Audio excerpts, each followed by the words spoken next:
Hey, welcome to the Explainer. Today, we're going to decode something you see literally every day, but maybe don't really get, the EU food label. I know, it looks complicated, but stick with me and you'll see it's actually telling a very clear story. You know you have. We all have.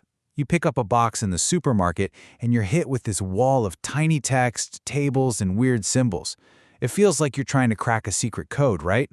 Well, what if I told you it's not a code at all? It's actually a system. And it's a very logical one. That's right. Almost everything you see on that package is there for a reason, all governed by one powerful piece of legislation. It's called the Food Information for Consumers Regulation, or FIC for short. You can think of it as the ultimate rule book for food labels. So today, let's figure out how it works. Okay, to really get this, we're going to do something fun. We're going to pretend to design a food product, right here, right now.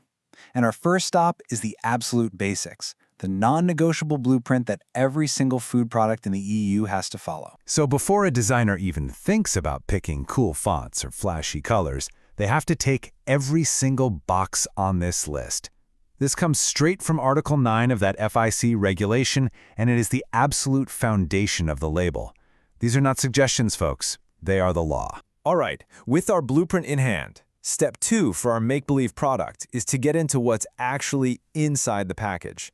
And this part has a massive focus on something that's, incredibly important: keeping people safe. Now, in the world of EU food law, the word allergen isn't just a general term. It has a super specific meaning. It refers to one of the 14 substances on an official list, which is called Annex 2 of the regulation. So we're talking about things like peanuts, milk, mustard, soy. If your product has any of those, you have a legal duty to make it impossible to miss. And how do you make them stand out? Well, it's a really simple two-step process. First, you just list all your ingredients by weight from the heaviest to the lightest. Then you scan through that list and make any of those 14 official allergens visually pop. Usually that means bolding it, but it could be italics or underlining.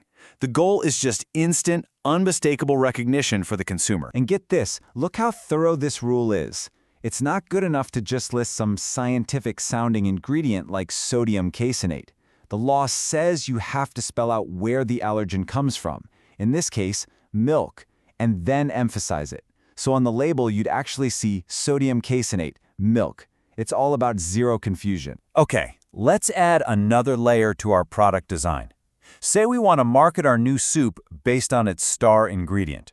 We're going to call it Rich Tomato Soup, and we're going to put a big, juicy picture of a tomato right on the front. So does the label have to tell you how much tomato is actually in there? And the answer is a big fat yes. This is a fantastic rule called QUD, which stands for Quantitative Ingredient Declaration. Basically, it connects the marketing promise you make on the front of the box with the recipe reality on the back. If you shout about an ingredient, you have to quantify it. So for our soup, the ingredients list would now have to say something like tomatoes, 65%. No hiding. All right, our virtual product is really coming along. We've made it to the part of the label that everyone recognizes, that nutrition box. But even this familiar grid has its own very strict set of rules that you have to follow. This here is what's known as the Big 7. It's the mandatory nutrition info that's required on most prepackaged foods. And the details matter. These 7 items must be listed in this exact order, and they have to be expressed per 100 grams or 100 milliliters. It's all about making it easy to compare products. 1.2 millimeters. What on earth could that be? Well, get this. This is the minimum legal font size for all that mandatory information we've just been talking about. And we're not talking about the height of a capital T. It's the X height, the height of a lowercase x. It's just an incredible little detail that shows you how serious the rules are about making sure you can actually read the thing. So we've designed our physical label. But hey, we're all shopping online more and more, right? So how do these rules work in the digital world? Well, the law makes sure you have all the key info before you even think about clicking Add to Cart. When you're shopping online, the rules are just as strict, with one tiny difference. The seller has to give you almost all of that mandatory information right there on the product page. So, ingredients, allergens, nutrition facts, all of it. The only thing they don't have to show you online is the date mark, because, that changes with every batch. But when that package arrives at your door, the physical label has to be complete, including that specific use by or best before date. We have covered a ton of ground for our virtual product. So let's wrap this up by looking at where people often mess up and what's coming next for the humble food label. So, where do brands trip up the most? Well, these are the big ones. Forgetting to add that QID percentage for a highlighted ingredient, that's the #1 mistake. Right behind it is getting the allergen emphasis wrong. Like, maybe you bolded in English, but forget to in the Spanish text on the same package. And, number 3 is text that's just too small to read. These 3 issues account for so many labeling mistakes. Okay, here's another super common trap, and this one's all about marketing. You see it all the time, right? A product that says Italian style, or maybe has a little Italian flag on the box. But what if the main ingredient, say the tomatoes in your pasta sauce, aren't actually from Italy? Well, the law is designed to stop you from being misled.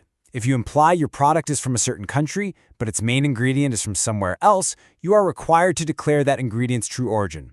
So for our Italian-style soup, if the tomatoes are from Spain, the label has to clearly say that. It's all about being honest. And finally, just remember that the label isn't set in stone. It is constantly evolving.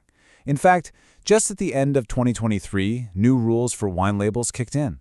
And looking ahead, major EU regulations on packaging waste are going to start adding new info to labels about how to sort them and if they're recyclable. The story on the label is only going to get richer. So there you have it. The food label isn't some random, confusing puzzle. It's a regulated story, and it's designed for your clarity and your safety. From the bolded allergens to that tiny 1.2 milliliter font, every single detail has a purpose. So the only question left is, now that you know the rules of the story, what are you going to look for on your next trip to the store? Thanks for joining me on The Explainer.